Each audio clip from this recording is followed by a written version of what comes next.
말씀을 가지고 산 소망의 사람이란 제목으로 함께 은혜를 나누고자 합니다. 6.25 전쟁 때 우리는 이 한반도를 완전히 통일할 수 있었습니다. 밀렸던 전쟁이 유엔군이 인천 상륙작전으로 말미암아서 회복이 되어지고 유엔군이 압록강까지 가게 되었습니다. 완전 통일을 눈앞에 두었을 때 중공군이 인해 전술로 밀고 내려와서 부득이하게 퇴각하게 되었습니다. 사실 공격하는 것보다 퇴각하는 것이 훨씬 더 어렵다고 말합니다. 왜냐하면 안전을 보호해야 되고 장비들을 다 관리해야 되고 어쨌거나 살아나는 것이 중요하기 때문에 내려오는 그 한 걸음 한 걸음이 다 피곤한 것입니다. 그래서 포위당한 가운데 많은 병사가 죽고 포탄이 터지고 총알이 날아오는 그 속에서 잠시 바위 틈에 은신하여 피곤해 지친 몸을 쉬고 있던 병사에게 한 종군 기자가 이렇게 묻습니다. 내가 당신을 위해서 무엇을 할 수 있겠습니까? 그랬더니 이 병사가 이런 말을 합니다. 내게 내일을 주십시오. 내게 내일을 주십시오. 울림이 있는 소리인 것입니다. 우리는 참 이런 생각하기가 어렵습니다만 우리는 사실 이 문제를 깊이 생각해야 됩니다. 인간은 과연 무엇으로 사는가? 즉 나는 무엇으로 사는가? 인생을 많이 경험하고 또 깊이 생각하고 인생을 돌아본 사람들이 정리해 놓은 것이 무엇인가 하면 인간은 그가 아는 만큼 사는 것은 아니더라는 것입니다. 또 인간은 그가 가진 만큼 사는 것도 아니더라는 것입니다. 그럼 인간은 무엇으로 사는가? 인간은 그가 바라는 만큼 살게 된다라고 말합니다. 얼마나 가졌느냐, 얼마나 배웠느냐, 얼마나 갖고 있느냐가 중요한 것이 아니라 그가 어떤 소망을 가지고 있는가. 그리고 그 소망을 얼마나 열망하고 있는가가 인생에서 중요하다는 것입니다. 우리는 인간이 타락하게 가는 모습을 눈으로 보고 있습니다. 걱정합니다. 특히 젊은이들의 타락은 어른들이 생각할 때 더 심한 것 같습니다. 자, 인간이 왜 타락하는가? 인간이 타락하는 이유가 무엇인가? 이런 결론을 내리고자 합니다. 바르고 건강하고 열망하는 소망이 없기 때문인 것입니다. 소망이 없기 때문에 또 소망이 건강하지 못하기 때문에 그리고 그 소망을 이루고자 하는 끌어오르는 열망이 없기 때문에 즉 절망하기 때문에 타락하는 것이다 라고 말하는 것입니다. 다윗을 보시면 그렇게 하나님을 사랑하고 신실했던 다윗이 왜 죄를 짓고 타락하게 되었는가? 성경을 보면 그가 소망을 잃어버렸기 때문이다 라는 결론을 내리게 됩니다. 다윗은 하나님께서 함께 하셔서 나가는 전쟁마다 다 이겼습니다. 다윗이 나가면 다 이기는 것입니다. 이것이 한 달 가고 두 달 가고 1년 가고 2년 가니까 다윗이 타성해졌게 됩니다. 나가면 이기니까. 성경에 보니까 이렇게 기록됩니다. 왕들이 전쟁할 때가 되었는데 다윗은 전쟁에 나가지를 않습니다. 왜? 나가면 이기니까. 그래서 어떤 이유가 되든지 간에 잠시 쉬고자 했습니다만 전쟁할 때가 되어서 쉬는 가운데 심심하니까 돌아다니게 되고 돌아다니다 보니까 밧세바를 보게 되고 밧세바를 보니 죄를 짓더라는 것입니다. 만약 다윗이 왕들이 전쟁할 때에 열심을 가지고 소망을 품고 하나님과 동행하면서 그 전쟁에 나갔다라면 그 일생의 오점이 될 만한 그 엄청난 죄 안 지었을 것입니다. 그러나 소망을 잃어버렸고 타성해졌고 그 소망을 이루고자 하는 열망이 사그라들었을 때 그는 죄를 짓고 타락하게 되었습니다. 그런데 또 한 사람 갈렙은 85세가 되었음에도 불구하고 가나안 땅을 정복하는 가운데 누구도 가기 싫어하는 헤브론 산지를 바라보면서 말합니다. 이 산지를 내게 주소서. 85세 된 노인의 입에서 이런 소리가 나옵니다. 그런데 그 말씀을 가만히 들여다보시면 이런 내용들이 있습니다. 그곳에는 아낙 자손 사람이 있고 즉 거인이 있고 그 성읍들은 크고 견고할지라도 여호와께서 나와 함께 하시면 내가 여호와께 말씀하신 대로 그들을 쫓아내리이다. 하나님이 그에게 주신 것이 무엇입니까? 소망입니다. 이 땅은 너희 땅이다. 이 땅은 너희가 이전에 먹이라고 이야기했던, 밥이라고 이야기했던 그 땅이다. 하나님이 함께 하시면 얼마든지 거둘 수 있다. 이 소망을 85세 된 노인이 아직도 품고 있는 것입니다. 이렇게 소망에 열광하는 사람은 죄를 지을 시간이 없습니다. 우리도 젊을 때를 거쳤습니다만 젊은 사람들 고생하고 있지 않습니까? 공부하느라 고생하고 직장 구하느라 고생하고 또 돈 버느라 고생하고 경쟁하느라 고생하고 또 살아내느라 고생하고 여러모로 시달리고 고생하는 거 우리 다 보고 있습니다. 한편으로 참 안쓰럽습니다. 그러나 한편으로는 부러워합니다. 왜냐하면 그들이 젊기 때문에. 젊은 사람들은 잘 공감하지 못할 수도 있습니다만 젊다는 것은 그 자체로 좋은 것입니다. 그 자체로 소망이 있는 것입니다. 젊었다는 것 하나만으로도 충분히 만족하고 살아갈 수 있기 때문입니다. 며칠 전 이 건물을 관리하는 관리소장님과 엘리베이터에서 만나서 짧은 대화를 나누었습니다. 그런데 그 짧은 순간에 대화의 주제가 무엇이었는가? 소장님이 이렇게 말씀하시는 것입니다. 내가 젊었다라면, 내가 다시 과거로 갈 수만 있다면 나는 이런 인생을 살지 않고 저런 인생을 살고 싶다. 나이 든 사람은 젊은 사람을 보고 뭐라고 말하겠습니까? 이렇게 말하고 싶을 것입니다. 이 사람들아, 그렇게 걱정하고 근심하고 고민할 필요가 없다. 슬퍼할 것도 없다. 젊다는 것 하나만으로도 하루 종일 기뻐하고 하루 종일 기쁨의 찬송을 불러도 손해보는 일이 아니다. 젊다는 것 하나만으로 충분하다라는 것입니다. 왜 그렇습니까? 미래가 있기 때문에. 미래가 있고 소망이 있기 때문입니다. 인간에게 미래가 있고 소망이 있는 것은 굉장히 중요합니다. 미래가 없다면 오늘 내가 더 가지는 것이 무슨 소용이 있습니까? 미래가 없다면 오늘 내가 더 열심히 배우고 무언가를 아는 것이 무슨 소용이 있습니까? 미래가 없다면 지금 내가 건강하고자 애쓰고 건강한 것이 무슨 소용이 있습니까? 모든 것이 미래가 있어야만, 소망이 있어야만 의미가 있게 되는 것입니다. 폴 틸리히라고 하는 신학자가 쓴 궁극적 관심이란 책이 있습니다. 그 책에서 이 폴 틸리히는 말합니다. 궁극적 관심이 곧 종교다. 그리고 궁극적 관심에 붙잡혀서 궁극적 관심이 끄는 대로 살아가는 것이 신앙이다 라고 말하고 있습니다. 오늘 여러분의 관심은 어디에 있습니까? 현실에 있으십니까? 물질에 있으십니까? 인간이라면 언제나 그 다음을 생각하는 법입니다. 봄에는 여름을 생각하고 여름에는 겨울을 생각합니다. 젊었을 때도 늙을 때를 생각하는 것이 인간입니다. 언제나 그 다음을 생각하고 좀 더 나아가서 궁극적인 것에 관심을 가지는데 그 궁극적 관심에 이끌려서 오늘을 살아가는 것이 그리스도인이라고 말하고 있습니다.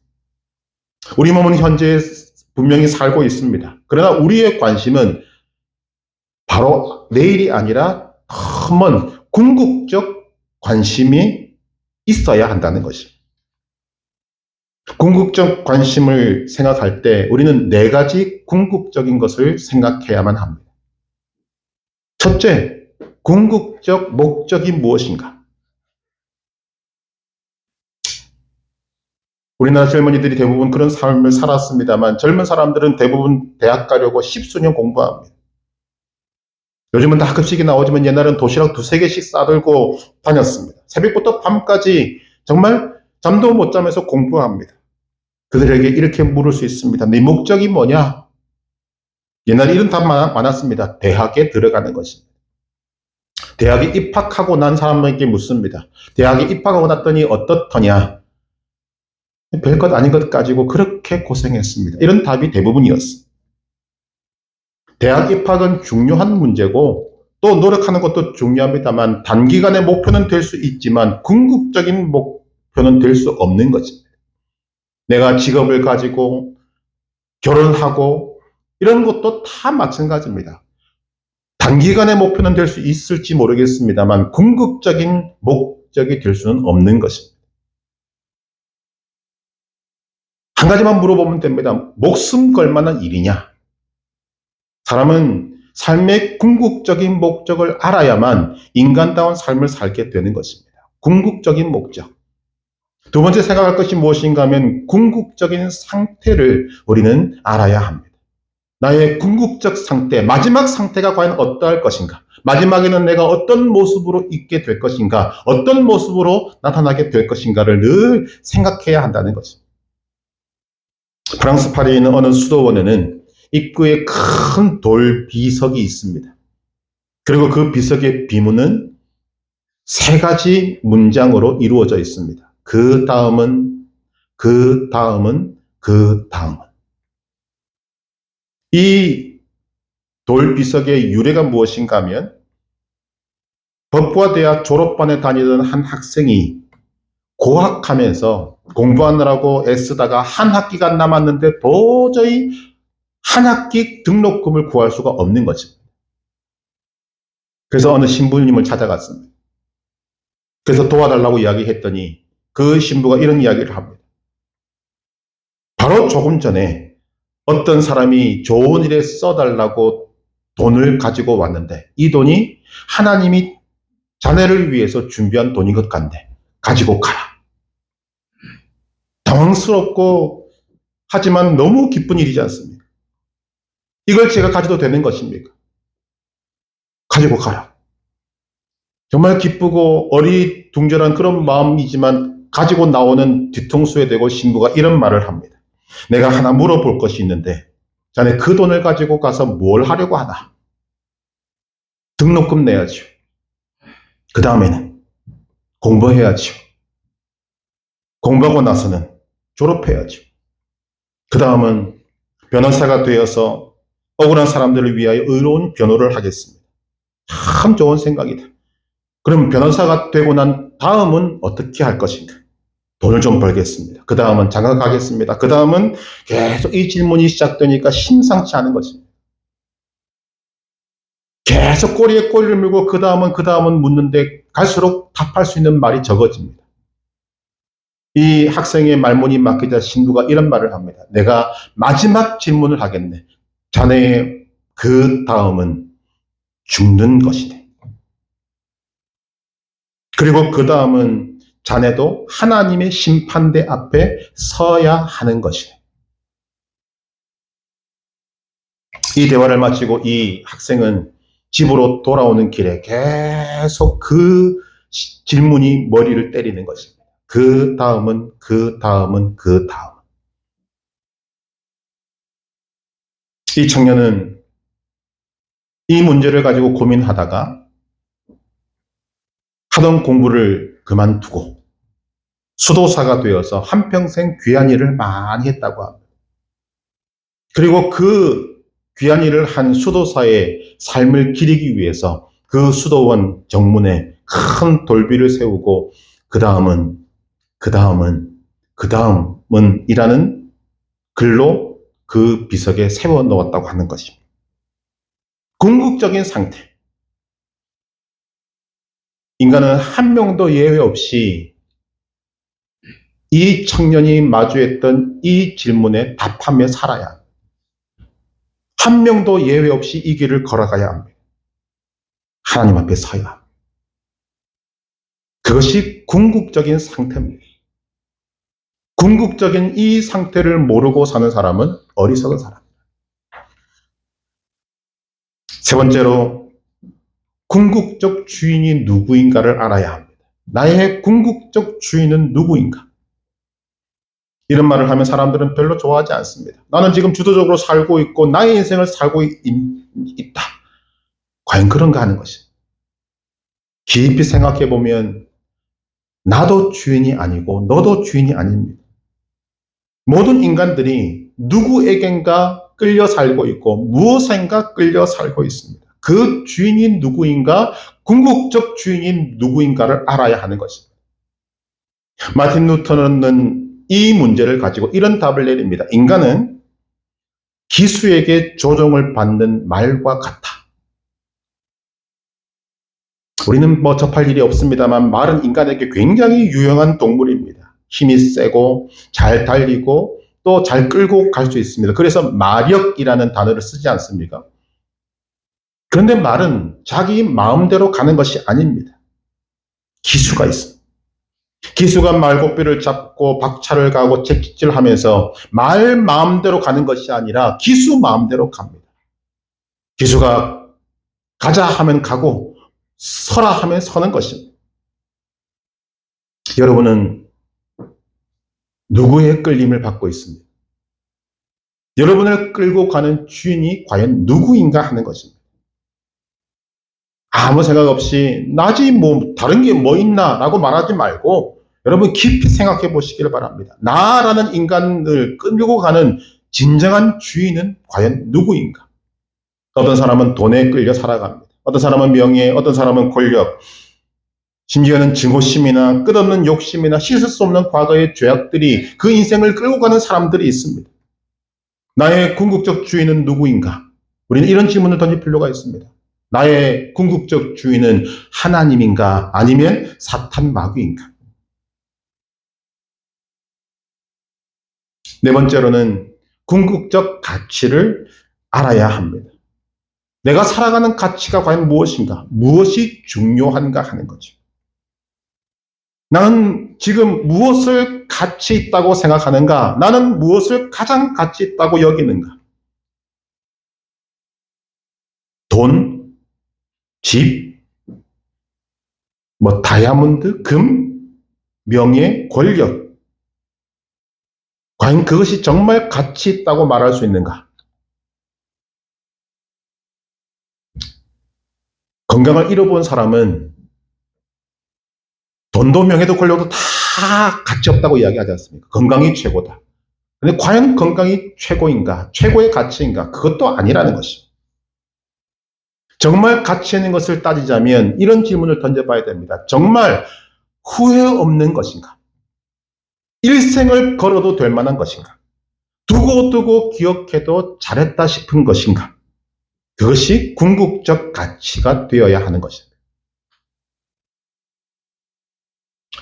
오늘 이 말씀을 기록하고 있는 베드로는 본래 갈릴리 어부였습니다.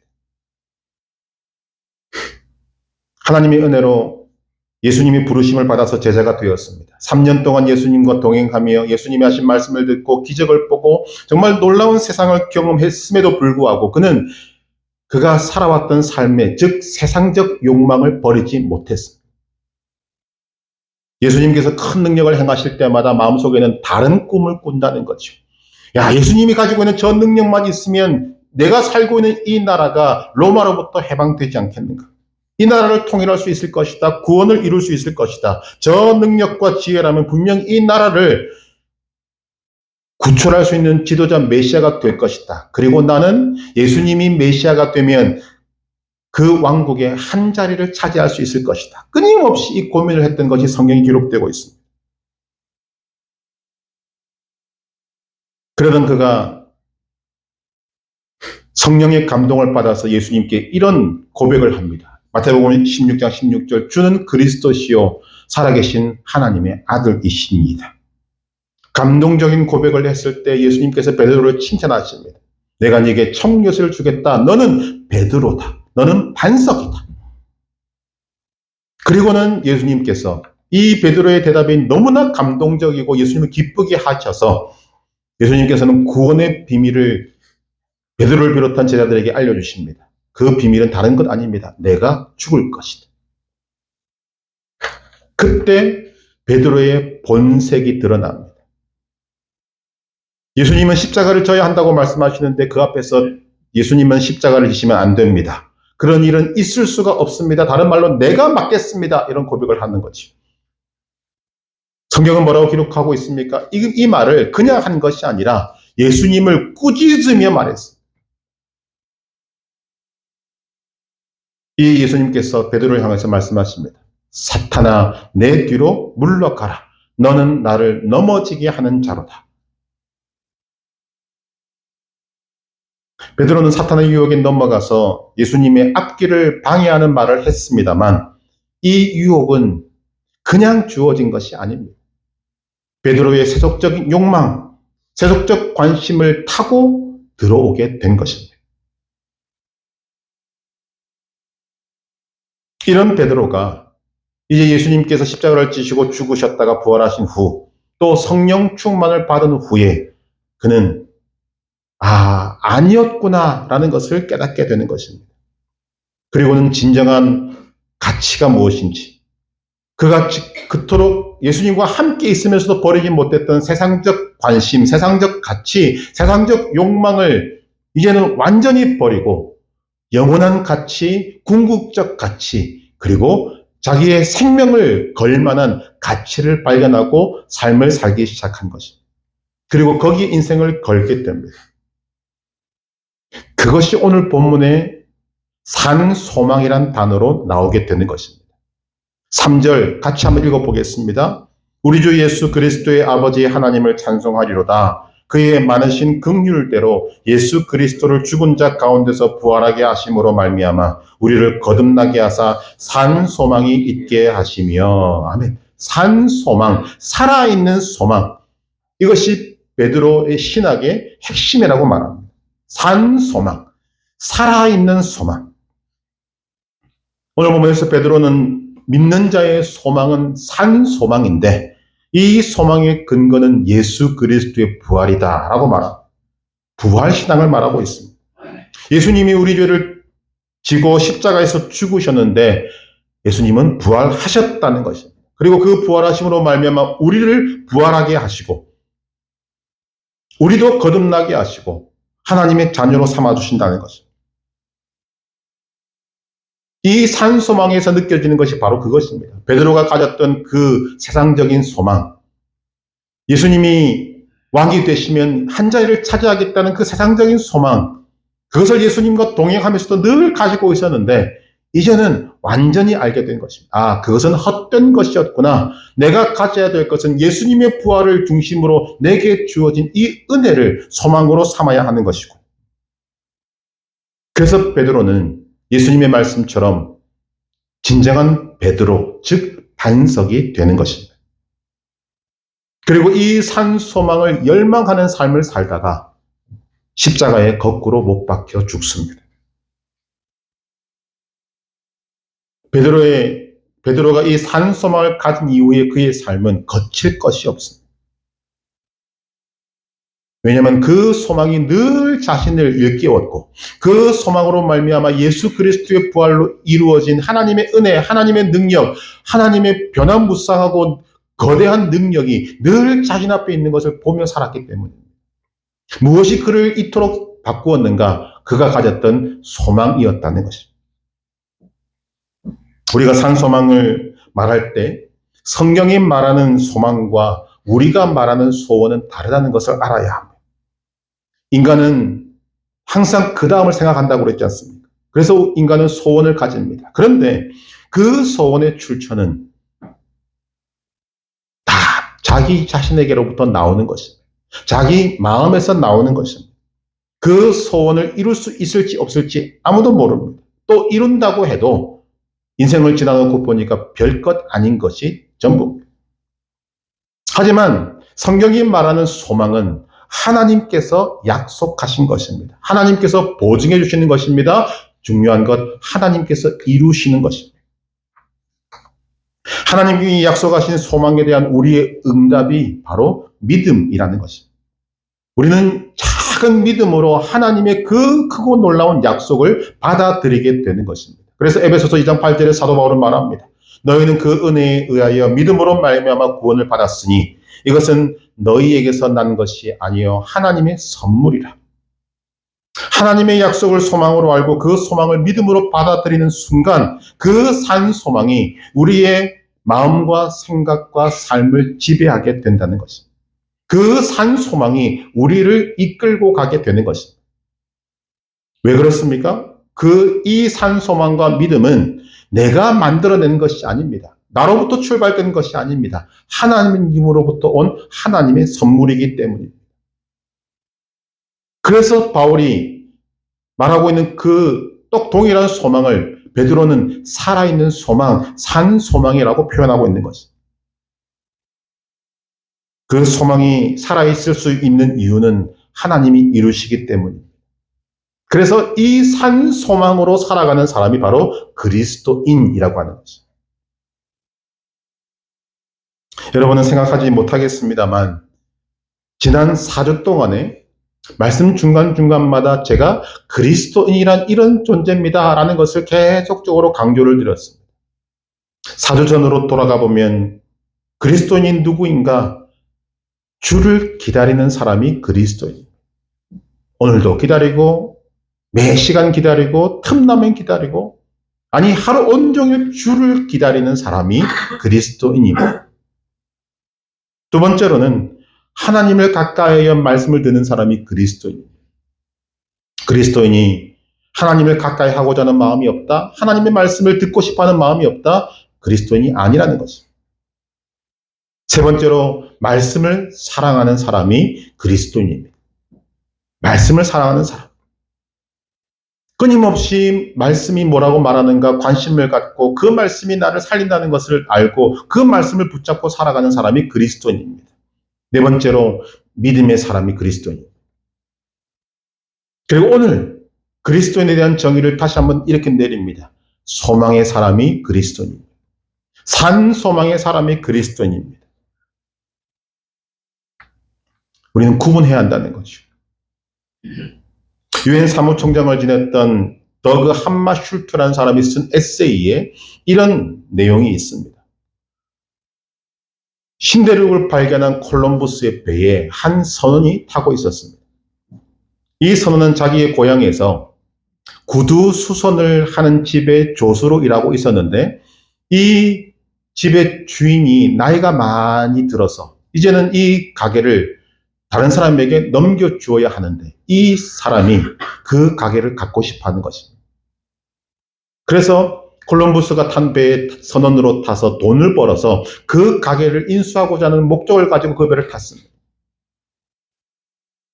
그 가게만 생각하니까 늘 걱정인 것입니다. 풍랑이 일어날 때마다 이 풍랑 때문에 내가 죽으면 어떡하나 가게를 인수해야 되는데 항해가 길어지면 아이고 그 주인이 나이가 많은데 돌아가시면 어떡하나 그 가게 내가 사야 되는데 가게에만 계속 관심을 갖는 것입니다. 이 함마슐트가 무엇을 지적하는가? 지금 그 사람이 탄 배는 신대륙을 발견했어요. 소위 아메리카 대륙을 발견했습니다. 그 거대한 소망, 거기에는 전혀 관심도 없고 자기가 인수해야만 하고 싶다는 그 작은 가게, 거기에만 관심을 기울이는 이 사람을 비교하면서 그 소망이 과연 옳은 것인가를 우리에게 묻고 있는 것입니다. 얼마나 불쌍한가 묻고 있는 것입니다. 하나님께서 베드로를 통해서 오늘 우리에게 주시는 이 소망이 갖는 의미가 무엇입니까? 이 소망은 하찮은 것이 아닙니다. 하나님에게서 출발하고 하나님이 주시고 하나님이 보증하시고 하나님이 이루시는 이 소망이 산 소망이다라고 말하는 것입니다. 그래서 이 소망의 특징을 4절에서 베드로가 뭐라고 밝히고 있습니까? 같이 읽습니다. 썩지 않고 더럽지 않고 쇠하지 아니하는 유업을 있게 하시나니 곧 너희를 위하여 하늘에 간직하신 것이라. 하나님이 우리에게 주신 소망은 산 소망인데 이것이 산 소망의 특징입니다. 썩지 않고 더럽지 않고 쇠하지 않는다. 왜냐하면 하늘에 있기 때문에. 예수님께서 마태복음 6장 20절에 우리를 향하여서 우리의 삶이 어떤 삶이어야 하는가 이렇게 말씀하십니다. 오직 너희를 위하여 보물을 하늘에 쌓아두라. 거기는 좀이나 동록이 해하지 못하며 도둑이 구멍을 뚫지도 못하고 도둑질도 못하느니라. 예수님도 보물을 하늘에 쌓아두라고 하십니다. 세상에 쌓는 것은 아무 소용이 없다는 거죠. 거기에 궁극적인 목적, 관심, 가치 다 들어있습니다. 그런데 하나님께서는 산 소망을 위하여 우리를 위하여 미리 준비하시는데 그것을 하늘에 준비하신다는 것입니다. 하늘에 간직하신 것입니다. 왜? 거기에 있는 하나님이 준비하신 산 소망은 썩지 않고 더럽지 않고 쇠하지 않는 소망이기 때문입니다. 그 소망을 예수님을 통하여 우리에게 여러분에게 주신 것입니다. 그렇다면 이 산 소망을 가진 사람은 어떤 삶을 살아야 하는가? 오늘 본문에 친절하게도 베드로는 그 답을 세 가지로 주고 있습니다. 첫째, 산 소망을 가진 사람이 알아야 할 것. 산 소망을 가진 사람은 반드시 여러 가지 시험을 당한다는 것입니다. 6절 같이 읽겠습니다. 6절. 그러므로 너희가 이제 여러 가지 시험으로 말미암아 잠깐 근심하게 되지 않을 수 없으나 오히려 크게 기뻐하는도다. 소망을 가진 사람이 시험을 당합니다. 왜냐하면 그 산 소망을 계속 순수한 소망으로 산 소망으로 지켜가야 하기 때문에 그 소망과 어긋나는 모든 것이 다 우리에게 시험으로 시련으로 오게 되는 것입니다. 산 소망을 가진 사람에게는 시험이 당연히 있다는 것입니다. 오늘 우리의 삶에 일어나는 문제에 대해서 우리는 궁금증을 가집니다. 왜 이런 일이 내게 일어났을까? 계속해서 말씀을 드립니다만 그리스도인이 반드시 기억해야 될 것, 여러분이 예수님을 믿은 다음에 당하는 시련은 여러분의 죄 때문이 아니라는 것입니다. 오늘도 그 말씀을 하고 있는 것입니다. 예수님의 부활을 통해서 하나님이 우리에게 주신 이 소망을 가진 사람은 그냥 시험을 당합니다.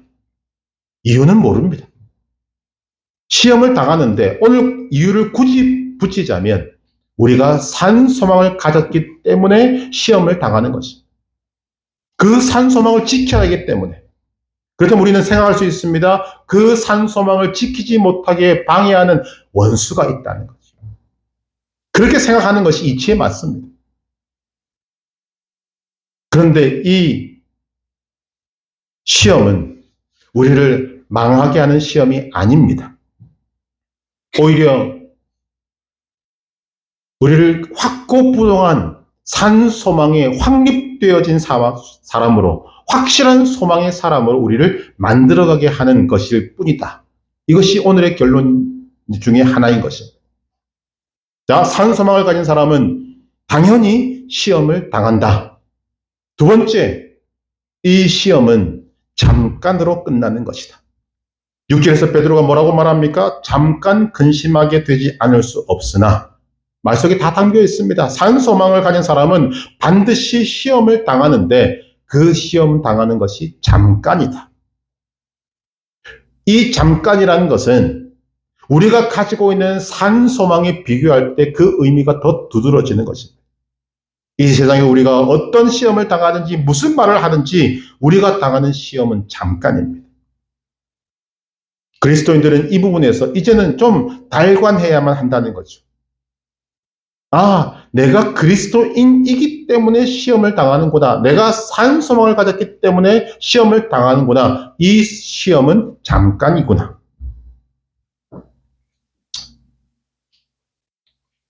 바울은 동일한 내용을 이렇게 표현하고 있습니다. 고린도후서 4장 17절에 우리가 잠시 받는 환난에 경한 것이 지극히 크고 영원한 영광에 중한 것을 우리에게 이루게 함이니, 비교하고 있습니다.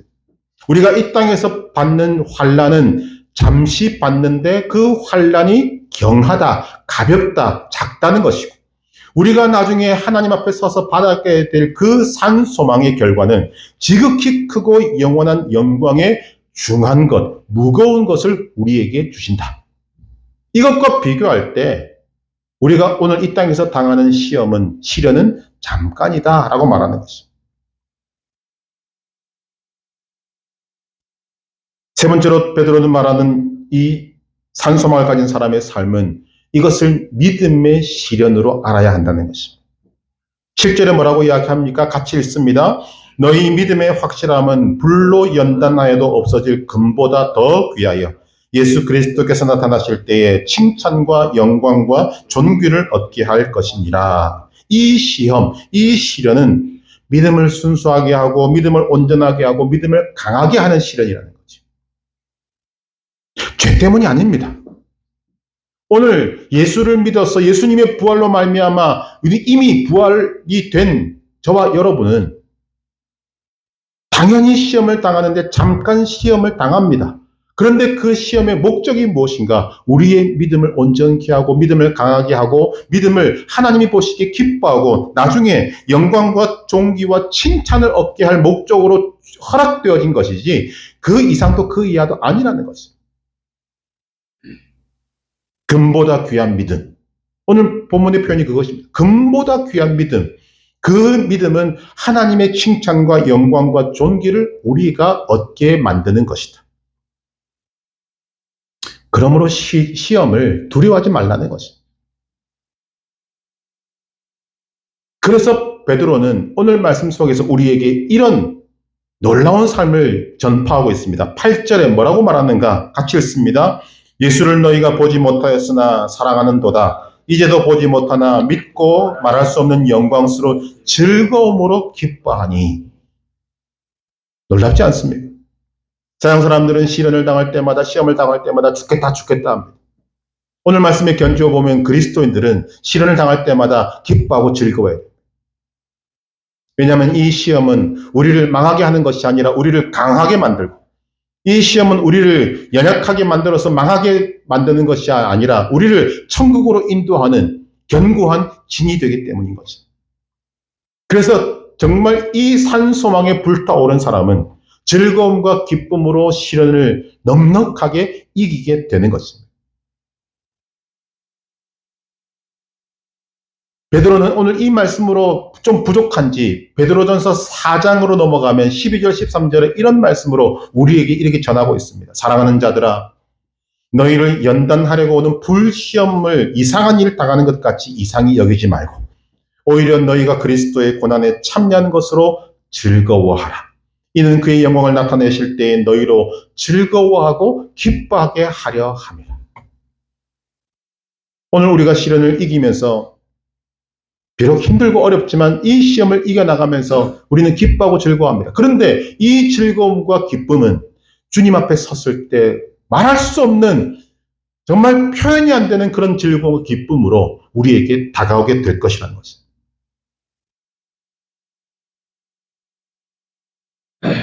모리와 함께한 화요일이라는 베스트셀러가 있습니다. 미치 앨범이라는 사람이 쓴 책인데 이 책에는 두 사람이 등장을 합니다. 미국 브랜다이스 대학교에서 사회학과 교수로 재직하면서 학생들을 가르쳤던 모리 슈월츠 교수와 그의 제자인 미치 앨범과의 14번의 화요일마다 만남의 대화를 정리해 놓고 있습니다. 이 모리 교수가 루게릭병에 걸렸습니다. 근육이 굳어가는 병입니다. 근육이 굳다가 결국은 신장이 굳어서 죽게 되는 병, 고칠 수 없는 병이에요. 불치병이라는 거죠. 이런 병에 걸려서 병원에 있는데 제자인 미치 앨범이 이 모리 교수를 찾아옵니다. 그리고 화요일마다 찾아와서 14번의 만남을 가지는데 그 만남 속에서 이 미치 앨범이 교수와의 대화를 통해 깨달았던 것을 정리해 놓았습니다. 이 책의 결론 부분에 이런 내용이 있습니다. 어떻게 죽어야 하는지를 알면 어떻게 살아야 하는지도 알 수 있다. 나는 어떤 모양으로 죽을 것인가? 나는 어떤 모습으로 생을 끝낼 것인가? 그것을 똑바로 알고 바르게 알고 정확하게 알고 있으면 오늘 내가 이 땅에서 어떻게 살아야 할 것인지를 알 수 있다는 것입니다. 오늘 하나님이 우리에게 산 소망을 주시는 이유가 바로 그것입니다.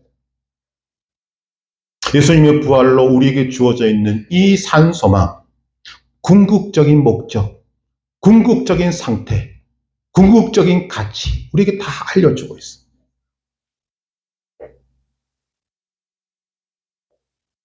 그리고 베드로는 정말 놀랍고 감사한 결론을 내립니다. 그것이 9절입니다. 같이 읽습니다.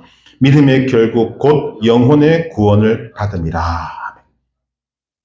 참 소망이 여기에 있습니다. 산 소망이 여기에 있습니다. 부수적으로 말씀을 드리면 소망을 하늘에 두고 있는 사람은 땅의 것도 얻을 수 있습니다. 물론 거기에 목숨 걸지 않습니다. 왜냐하면 우리는 산소망에 목숨을 걸어야 하기 때문입니다. 산소망의 특징과 같이 썩지 않고 더럽지 않고 쇠하지 아니하는 이 소망을 붙들고 이 소망에 이끌려 살아가는 사람은 이 험난한 세상에서 넉넉히 이기며 살아갈 수 있게 되는 것입니다. 인간으로부터 출발된 소원, 그 희망은 결코 소망이 될 수 없습니다. 하나님이 약속하신 것만이 소망입니다. 하나님이 말씀하신 것만이 궁극적인 약속이고 궁극적인 소망입니다. 그것이 크고 확실하게 내 마음에 들어올 때 내가 당하고 있는 이 현실, 이 시험, 이 시련, 이건 별로 크게 문제될 것이 없다는 거죠.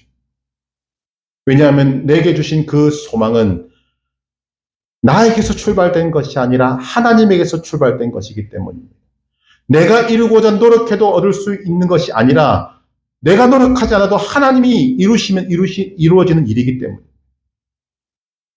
그 시련이 온다 해도 잠깐 있는 것입니다. 그래서 오늘 베드로는 우리에게 말하고 있는 것입니다. 오늘 우리가 당하고 있는 모든 문제의 근원적인 해결책은 산소망에 있다. 산소망. 믿음으로 산소망을 가지고 우리가 산소망에 이끌려서 살아갈 때 하나님이 약속하신 영광과 승리와 칭찬이 우리에게 주어지게 되는 것입니다. 우리는 이 산소망을 인하여서 하나님이 우리에게 주신 궁극적인 목적을 이루고 궁극적인 가치를 이루고 궁극적인 자리에 우리는 서 있게 될 것입니다. 여러분, 힘들고 어렵지만 우리는 지금 그것을 보고 있습니다. 봐야 합니다. 주님 앞에 섰을 때 이런 산소망을 붙들고 살아간 사람에게 주님은 칭찬과 영광과 존귀로 화답하시고 우리를 품에 안으시고 주님 나라에 들어갈 것입니다. 영원히 함께 할 것입니다. 오늘 여러분에게 주어져 있는 이 삶의 문제를 산소망으로 풀어내시고 그 산소망의 열망을 가지고 죄를 멀리하고 사탄 마귀를 이기고 날마다 승리하며 이겨나가는 승리의 그리스도인 되시길 주님의 이름으로 축복합니다.